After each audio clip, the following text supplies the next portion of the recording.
مجھے اسی ہفتے رخصتی چاہیے اور میں اسی ہفتے رخصتی لوں گا۔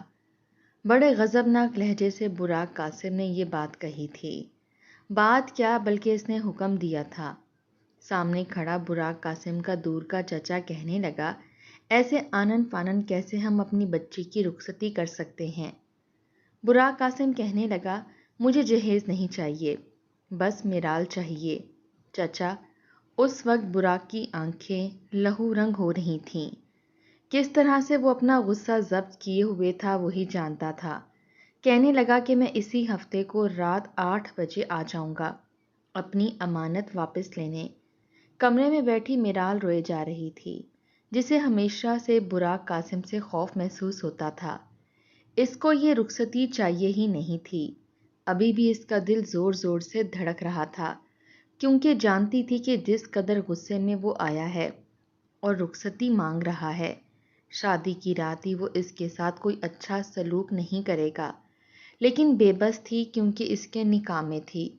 اگر نکاح نہ کیا ہوتا تو انکار کر دیتی۔ وہ کیا، اس کا باپ بھی انکار کرتا تو بھی نہیں۔ لیکن خاندان کی برسوں سے چلی آئی روایات کو نہ تو اس کا باپ توڑ سکتا تھا اور نہ ہی وہ اتنی بڑی جرت کر سکتی تھی۔ ان کے خاندان میں لڑکی کا نکاح جب کسی لڑکے سے ہو جاتا تھا تو پھر وہ لڑکی ہمیشہ اس نوجوان کے نکاح میں ہی رہتی تھی، اسی کے ساتھ اس کی رخصتی ہوتی تھی، اور خدا نہ خواستہ اگر نکاح کے بعد لڑکا کسی حادثے کا شکار ہو کر مر بھی جاتا تب بھی وہ لڑکی اسی کے نام پر ساری زندگی بیٹھی رہتی تھی۔ دوسری شادی کا کوئی تصور نہیں تھا اور نہ ہی طلاق کا۔ میرال کا دل اس وقت کسی سوکھے پتے کی طرح کانپ رہا تھا جب اس کے موبائل پر میسجز آ رہے تھے۔ اس نے ایک نظر اسکرین پر جگمگاتے ہوئے آنے والے میسج کے نام پر ڈالی تو علی حمزہ کے نام سامنے دیکھ کر اس کا دل افسردہ ہوا تھا۔ پتہ نہیں دل وہیں جا کر کیوں لگتا ہے جہاں قسمت کے ستارے نہیں ملتے۔ اس نے تڑپ کر سوچا اور موبائل کو آف کر دیا۔ اس وقت اس کا دل خوف کے ہچکورے مار رہا تھا۔ پورے 8 دن بعد اس کی رخصتی کا سندیسہ دے کر براق قاسم جا چکا تھا۔ اب اچھی طریقے سے جان گئی کہ وہ اختلاف کا حق نہیں رکھتی، نہ ہی انکار کا حق رکھتی ہے، صرف آنسو بہا سکتی تھی اور وہ بہا رہی تھی۔ کچھ دیر بعد ہی اس کے والد کمرے میں آئے جو نظریں جھکائے ہوئے تھے اور اس کے سامنے آ کر بیٹھ گئے۔ کہنے لگے، 8 دن بعد تمہاری رخصتی ہے۔ اس نے آنسو صاف کرتے ہوئے اپنے باپ کو دیکھا۔ کہنے لگی، یہ ظلم ہے، پلیز میرے ساتھ یہ ظلم نہ کریں۔ وہ شخص پتھر کا ہے، اس کے اندر انسانیت اور ہمدردی نام کا کوئی جذبہ نہیں ہے، کوئی احساس نہیں ہے۔ میں اس کے ساتھ زندگی نہیں گزار سکتی۔ آپ کیوں نہیں سمجھتے؟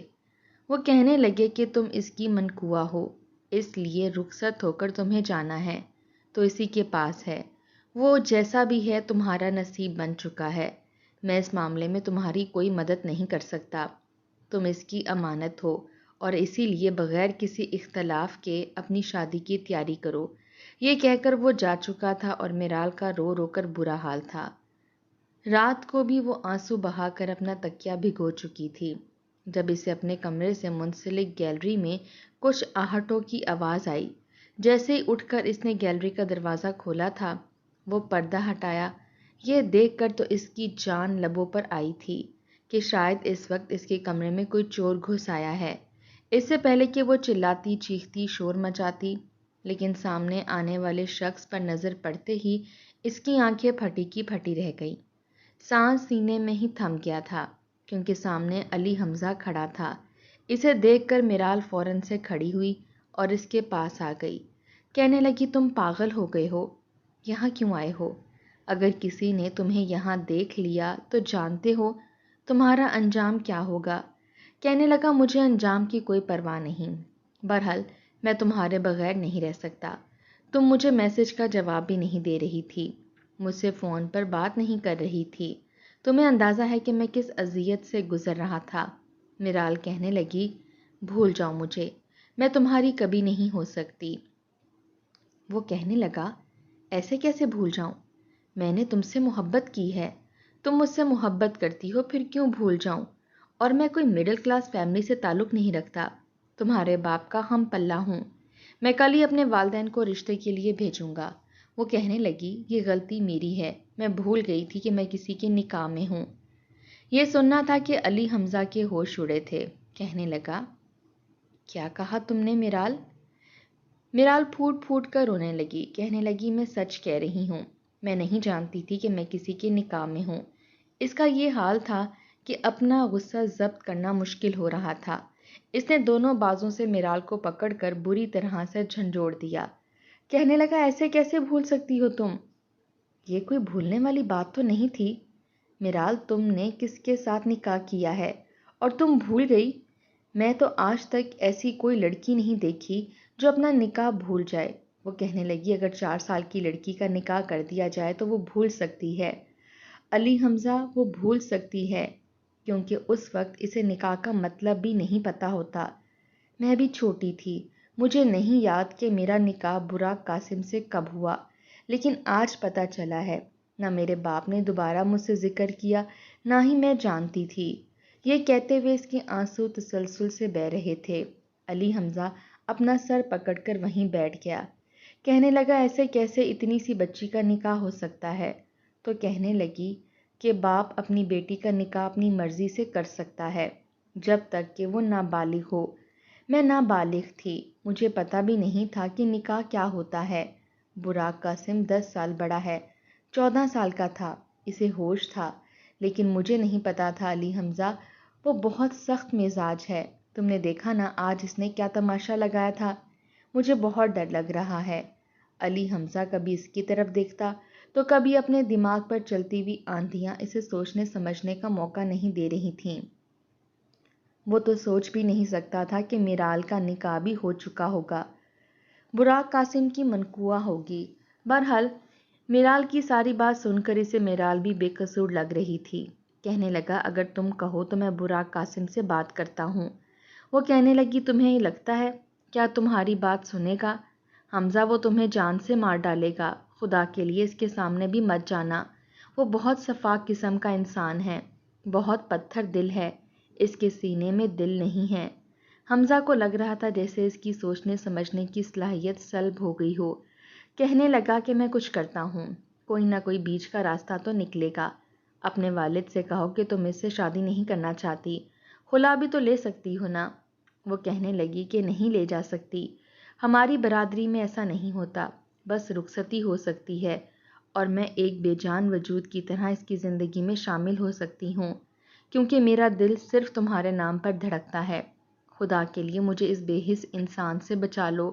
حمزہ پلیز مجھے اس شخص سے بچا لو. میں اس کے ساتھ رخصت ہو کر نہیں جانا چاہتی.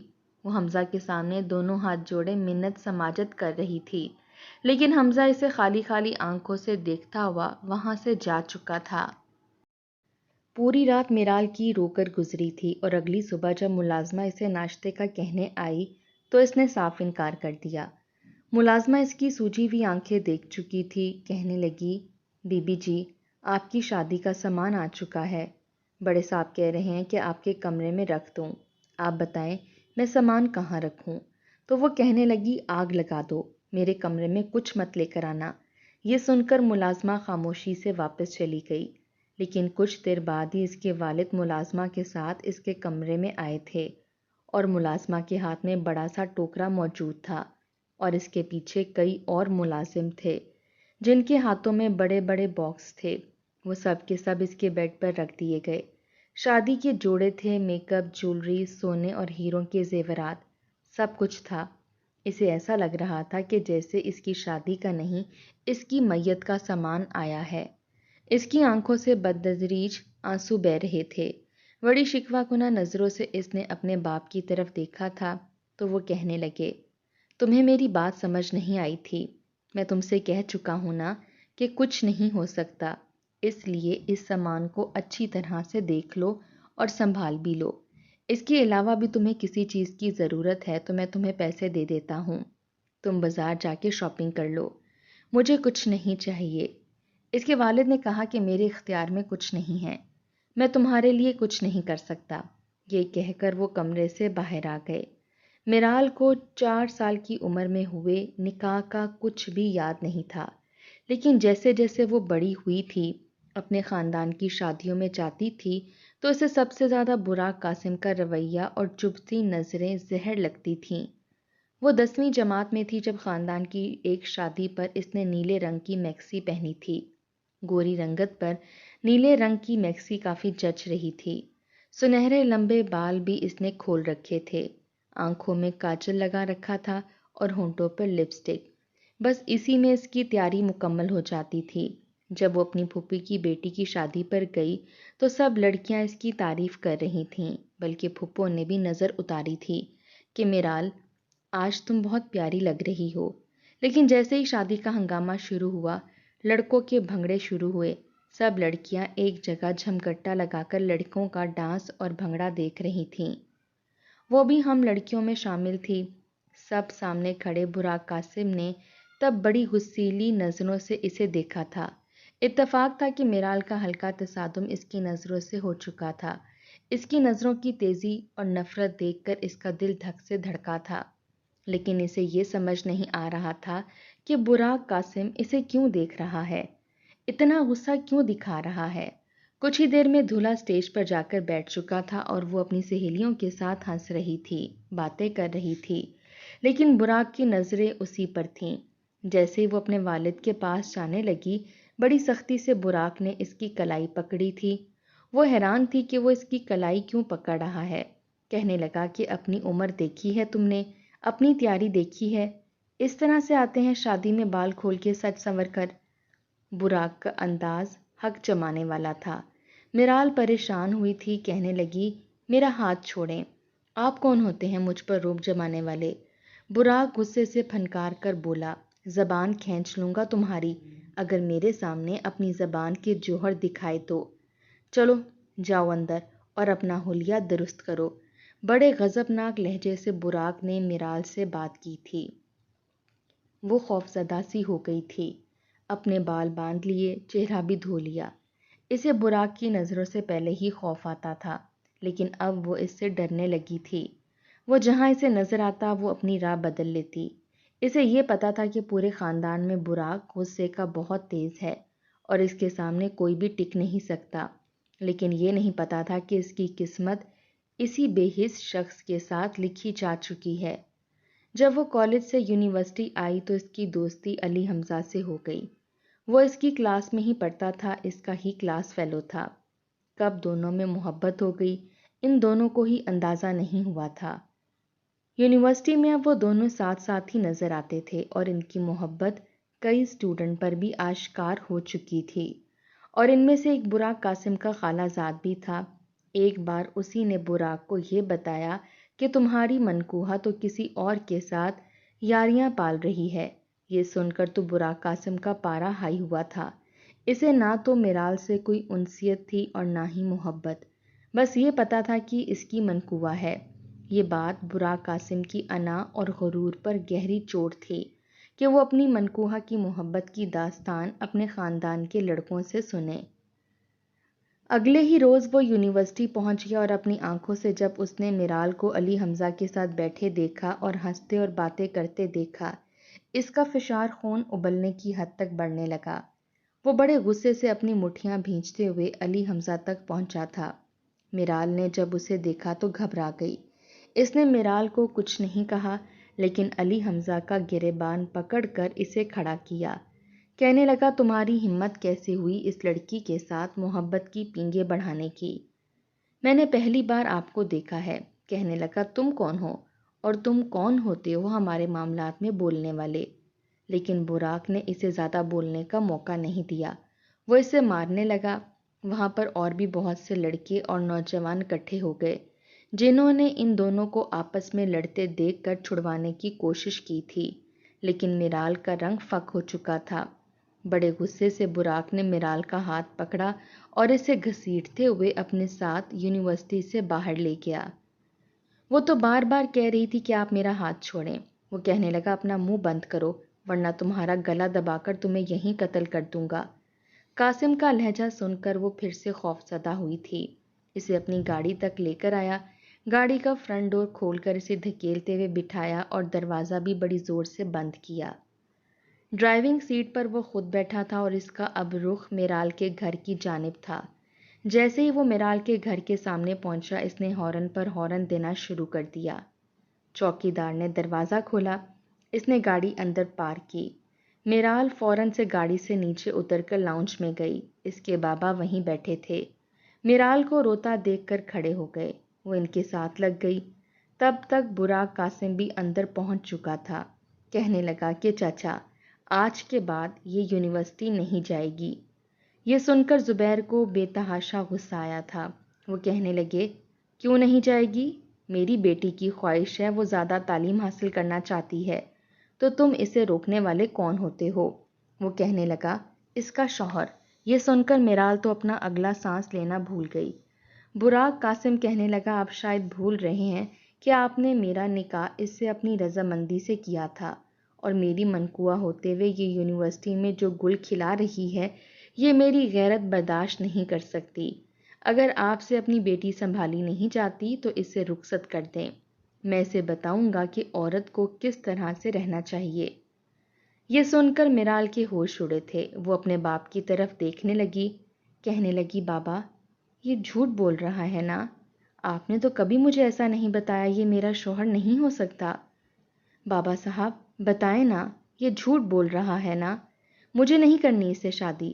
لیکن زبیر چپ تھا، کیونکہ میرال 4 سال کی تھی جب اس کا نکاح براق قاسم سے کر دیا گیا تھا۔ زبیر نے کہا کہ میرال تم کمرے میں جاؤ۔ وہ روتے ہوئے اپنے کمرے میں گئی تھی، لیکن یہ رونا شاید اس کی قسمت میں لکھا جا چکا تھا۔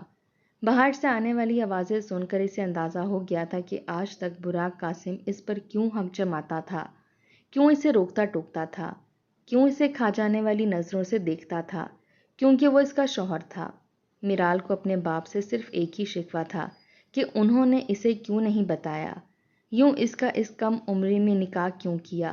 پورے خاندان میں اگر اسے کسی شخص سے شدید نفرت تھی تو وہ براق تھا، اور اسے پتہ بھی نہیں تھا کہ وہی براق اس کی قسمت کا حقدار ہو جائے گا۔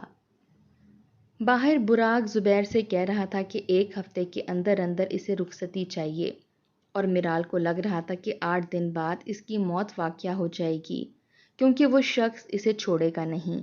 جس قدر وہ غصے میں تھا، میرال کی جان نکلی جا رہی تھی۔ حمزہ کی کال پر کال آ رہی تھی، لیکن میرال نے فون بند کر دیا کیونکہ یہ سب کچھ بے معنی سا ہو گیا تھا۔ 8 دن بعد اس کی رخصتی تھی۔ اب وہ بے حد پریشان تھی۔ رات کو جب اس نے حمزہ کو ساری حقیقت بتائی تو وہ چپ سا ہو گیا تھا، اور اس کے بعد اس نے دوبارہ میرال سے کوئی رابطہ نہیں کیا۔ جو کچھ ہوا تھا انجانے میں ہوا تھا۔